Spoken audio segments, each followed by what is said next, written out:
I'd like you to imagine a time when you haven't experienced a significant healing. This could be a physical healing or an emotional, psychological healing or a spiritual healing. But pick one, a time when you remember a tremendous, important healing in your life.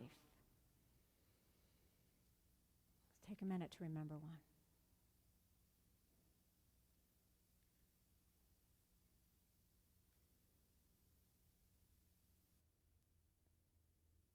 Do you remember the relief when it came? Maybe it was a physical pain went away, or a painful relationship ended,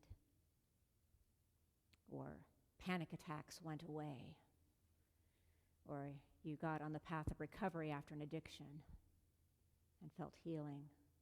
Remember that relief, that wiping away of something, that tremendous healing that happened. In today's readings, we hear about both societal healings and personal healings. And both are significant in our lives then and today. In the reading from Jeremiah and the Psalm, they are singing God's praises and proclaiming the good news that God is bringing the people of Israel, who were off in Babylonian exile, He's bringing them back to Jerusalem.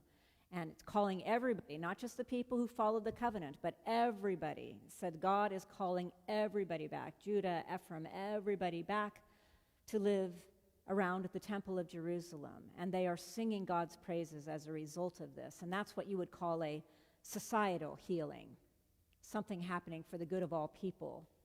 And then, of course, in the story from the gospel, the healing stories that you're more accustomed to in church, where Jesus heals somebody, usually physically, sometimes psychologically, but this time he heals a man who has been blind from birth. We have experienced societal healings. We don't think of it very often, but we were hit with COVID at the beginning of 2020 across the world. This happened to the entire world, and all of us were affected by it. Loved ones have gotten sick. People in other nations have suffered more than the United States, but we have experienced a lot of it too. And then, like a miracle, at the end of 2020, before the scientists and the government predicted it would happen, we had a vaccine for adults. And it started getting spread around the world. Still working on it, still working on the delivery, but what we have seen is significant improvement in the end of the transmission of COVID, protecting far more lives. And now, just now, we're waiting for the government to approve the vaccine for 5-year-olds and up. That is a huge, fast healing across the world. We're thinking about how long we waited for it, but it actually wasn't that long, faster than people predicted. Our church went into daily prayer services at 8 a.m. and 8 p.m. It's now 7 a.m. and 8 p.m. online on Facebook, praying the daily offices. And every single day we prayed. Am I right, those of you who lead these services with me? We prayed for the end of COVID, for scientists to find a cure, said, help them, God, give them the genius they need, get it going, get those things spread. And wham, it happened. So I put a thing out on Facebook, social media, that said, thanks be to God for the development of the vaccines.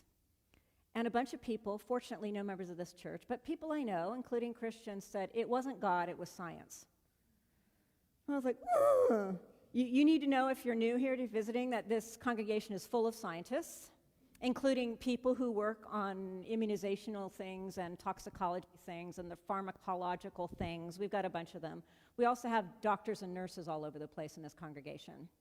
So, to tell a Christian scientist that it wasn't God is to deny that God does anything to inspire our minds.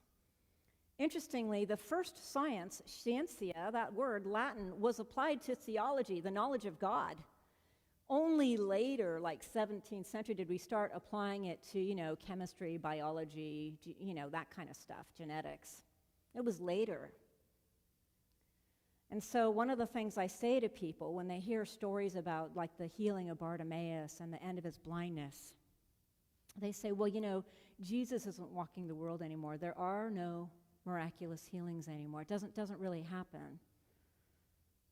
I always think, and I say, I wonder if all the healing power of Christ, what he was able to do, simply look at a person or touch them and have, woof, their problem go away, has now been dispersed widely throughout the world in the form of medical research and medical treatment, psychotherapy and other mental health treatments and pharmacology for people with mental problems, the spiritual healing that churches and other spiritual pursuits provide for people, 12-step programs for people suffering from addiction.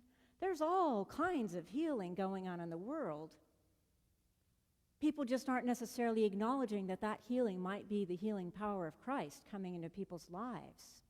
Remember, Jesus said, "You will do greater things than I." It is spreading throughout the world, just not in the same way. It's not one man walking around going whoosh, whoosh, whoosh. It's happening in other ways. Cancer getting cured all over the world, right?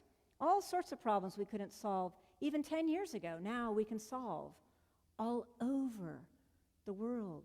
So we have seen societal healing happen. What's significant in those two stories, the story in Jeremiah and the psalm associated with it, and the story in Mark, is that the parties give thanks to God.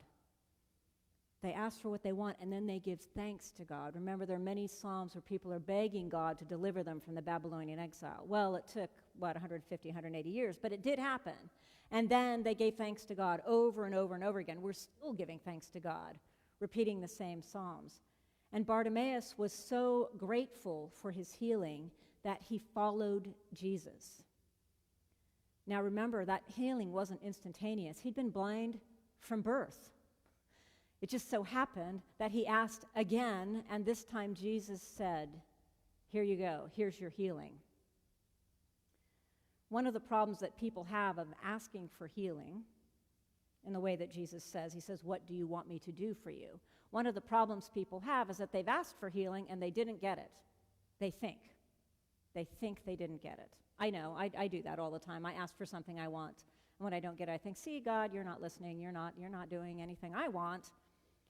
But then I remember that there are all sorts of other healings going on, and that while we think that the healings in the Bible happened instantaneously, actually no. People were waiting for a long time for them.